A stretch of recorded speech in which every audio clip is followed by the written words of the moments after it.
Hello guys, welcome to my YouTube channel Educationopedia, the School of Future. Today we are going to deal with the topic the Gupta and the post-Gupta period, which is a topic related to class 6th history, and we will be seeing many new things related to class 6th history also and related the Gupta period also, and we will have much more about class 6 and much more about the Gupta period, and we are in relation with class 6, but we will be dealing with each and everything which is related to the Gupta period. Okay, so let's start further. Sources from where we get the information about the Gupta period. So we get the information about the Gupta period by the end of the 3rd century Common Era. Powerful empires established by the Kushanas in the north and the Satavahanas in the Deccan had come to an end. So that's why the Gupta period arose. It was the rise of the Guptas. So when the Satavahanas ended up and the Kushanas ended up, so the Shrigupta one was the ruler at that time between 240 to 219 Common Era. He was the founder of the dynasty, and he only founded the Shrigupta one only founded the Gupta dynasty. Archaeological sources from where we get about the Gupta period is the Allahabad pillar inscriptions or the Prayag Prashasti. Next we are getting the information from the temples present there, the paintings and the coins present there. Okay, these things also gives us valuable information. After that, what we are having here, we are having the sources. Sources may be of different forms. First is your literary sources, next is your work of Kalidasa, Faheng and Ising. So Ising was there, Faheng was there, and Kalidasa, they have written about this period. Next to that, we are having the political history. So what is the political history of this period? Chandragupta from 320 to 335 Common Era, Chandragupta is believed to be ruling there. Okay, and you will see that when you will go inside, you will find that 320 to 325 only the Chandragupta was there, and that too Chandragupta 1 was there. After that, Samudragupta has started ruling from 325. So Chandragupta 1, 320 to 335 Common Era, first powerful ruler of the dynasty. He married to Kumara Devi. She was a Lichavi tribe princess, and their empire extended from Magad to Prayag in Allahabad. So Magad is in Bihar and Prayag is in Uttar Pradesh. So it expanded from Bihar to Uttar Pradesh, adopted the title of Maharaja Dhiraj, meaning kings of the kings. Maharaja Adhiraja. Maharaja Adhiraja. So means kings of the kings. This title was adopted by Chandragupta I, and suggests that he was the first emperor of the dynasty. It is not certain how he turned his small ancestral kingdom into an empire, although widely accepted theory among modern historians is that his marriage to the Lichavi princess Kumar Devi helped him extend his political power. So all things has been given to, you know that behind every successful man there is a successful woman. So surprised woman. So Lichavi tribe princess Kumar Devi was the real surprise, and many people believe, and most of the historians believe, that she was the reason behind his success. Empire Magad to Prayag adopted the title of Maharaja Dhiraj, meaning the kings of the king. Okay. Next is Samudragupta. Samudragupta started ruling from 325 to 375 Common Era. He defeated several kings in the North India and annexed their territories and to his territories to his empire, and he also marched along the southeastern coast of India, advancing as far as the Pallava kingdom. In addition, he subjugated several frontier. Okay, so what he did, he subjugated several frontier kingdoms and tribal oligarchies. His empire extended from Ravi river in the west to the Brahmaputra river in the east, and from the Himalayas foothills, means Himalayan foothill means the Shivaliks, in the north to the central India in the southwest. Okay, so central India in the southwest, several rulers along with southeastern coast were his tributaries. Okay, means they were his kingdom, part of his kingdom. So he was the greatest ruler of the dynasty. He was son of Chandragupta I. Prayag Prashasti is the main source of information of his reigns, and it lists the it lists the regions conquered by the king, mentions the ancestors of the king, and Harisena composed the Prayag Prashasti. So Harisena was the court poet, and he has written the Prayag Prashasti. Okay.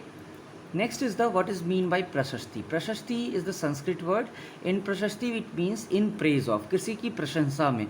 प्रशस्ति शब्द का अर्थ है in praise of या किसी की प्रशंसा में. Court poets wrote accounts in which they listed achievements of the kings and praised him. Means whatever the king has did, whatever the valor or the proud moment the king had is in life, that all things were mentioned in these prashastis.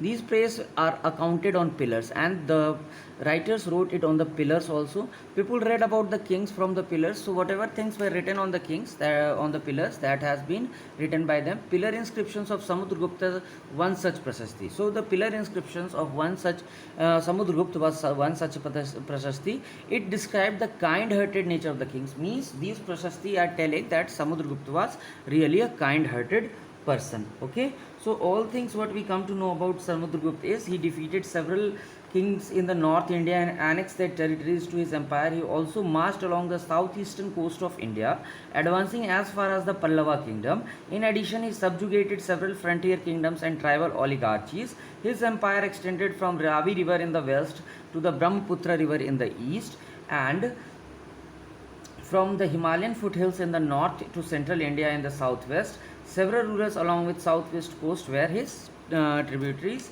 and they were under his kingdom. And after that we will see the next thing, that is the Prayag Prashasti. What was there in the Prayag Prashasti? It lists the rulers in which the Samudragupta fought. So from which rulers Samudragupta has fought, okay, जिन rulers से वो लड़ा था, okay, it lists the rulers Samudragupta fought. तो जिन rulers से वो लड़ा था, he fought with them, he had a hand to hand with them, so that all, so he was having a large army. With his army he fought to many people. So the Prayag Prashasti mentions all those wars, describes policy towards the each ruler. So he had different policies towards the different ruler during his period, and what were the policies, all things are written in the Prayag Prashasti. In the north he defeated 4 powerful kings and numerous smaller kingdoms. And northern India he defeated 4 powerful kings, and thus many small kingdoms were also defeated. Next he covered large parts of the northern India, directly administered the territories. In the Deccan and far south, Dakshinapath. Okay, Deccan and far south is known as Dakshinapath. These kingdoms were not annexed, they were not captured. The rulers only paid an annual tribute and accepted Samudragupta as their overlord. So the rulers were there, they were only paying an annual tribute. Annual tribute means the yearly tribute, and accepted Samudragupta as their overlord. Or Samudragupta was accepted as the overlord, means they were considering him as the king, and they were telling that we are under his particular shade, that we all believe in him. Samudragupta defeated many kingdoms of the east such as Nepal, Assam, Bengal, and respectively disputed kings accepted the suzerainty and pay him tribute. So he defeated the kings and he made them his respective official, and respective defeated kings, so they were giving him the tributes. Tributes means were the things or gifts, and suzerainty means they were accepting his rule, and they were telling that we are ruling under this king. Samudragupta also defeated the forest tribes. In the jungles also he was fighting with the people, and in forest the tribes were there, he fought with them. And of the Vindhya region, in the Vindhyachal Parvat is there, or Vindhyachal mountains are there, in that region he was fighting. The rulers offered tributes and gifts to the kings, and the rulers who were ruling there, they offered tributes and gifts to the king. Next to that, Chandragupta II. What was great about Chandragupta II? He ruled from 375 to 415 Common Era. He was son of Samudragupta, also known as Vikramaditya, and from his name only, I think, Vikram Samvat was started. He defeated the Shakas, and that's why the Shaka Samvat ended and Vikram Samvat ended. Took control over the ports of Broch. Broch is here Bharuch, that is in Gujarat, Cambay, and Sopara. So these are the major ports which he controlled. Maintained friendly relations with the powers of the Deccan and far south. So in the Deccan part of the country also he was having a good rule and had good friendship, and the far south India also he was a patron of arts and literature. So he was working a lot on arts and literature, and he has Navratnas or 9 gems lived in his court. So Samudragupta, Vikramaditya or Samudragupta was having 9 gems, or that was the 9 gems in his court, and like the Akbar used to also keep them the 9 gems in his courts. And after that, what is important, Kalidas was one of them, and Kalidas, you know that how much great books he has written, Abhigyan, Shakuntalam and other books. So Kalidas was the court poet of this Chandragupta II only, and that he was there and he wrote all those books in that era only. Fa Hien also came in India during Chandragupta reign, and Fa Hien is the Chinese travel who came to India when Chandragupta was the ruler. He wrote about many other poets, philosophers, and writers who lived in his court. So, Fa Hien wrote about many people who were the poets in the court of Chandragupta, who were philosopher in the court of this Chandragupta, and writers in the court of Chandragupta. He also wrote about the life of the common people, means how the common people were living at that time, because most of the Prasastis only contain the life of the kings and whatever valor they did, but he mentioned all those things. Next, later Guptas were the, after Chandragupta II, where Kumar Gupta was the powerful ruler, Skand Gupta was also a powerful ruler, Hunas, the nomads and tribesmen of Central Asia, ended the rule of the dynasty. So after that, the Hunas, okay, Hunas, Shak and Hun are there. So the Hunas came and they also conquered over their kingdom. Okay. So after Skandagupta also, Skandagupta was the powerful ruler. After that, Puru Gupta is there from 467 to 472 common era. And after that, Kumar Gupta II, which is known as the Kramaditya. Okay, he was known as Kramaditya. He was ruling from 472 to 479. Next came the Buddha Gupta from 479 to 496 common era, and they were Alcon Huns. And after that, the Narsimha Gupta, he was ruling for 496 to 530 common era. Next that the Baladitya was there. Next that Kumar Gupta III from 530 to 540 common era. After that, Vishnu Gupta and Chandraditya. Vishnu Gupta was also known as Chandraditya, and he was ruling for 540 to 572. And last is your Bhanu Gupta. After this, there is no king who was known at that place. So these were the later Guptas. After that, the post Gupta period, many kings of the North India became powerful in the Gupta period. There were the North India, the kingdom where the Harshas were the ruler who became powerful there. South India, the Pallavas were the ruler who became powerful, and in Deccan, the Chalukyas were the ruler who became powerful. After that, we are having Harshvardhana, and what was his concurrence and how much he was ruling, that we will see.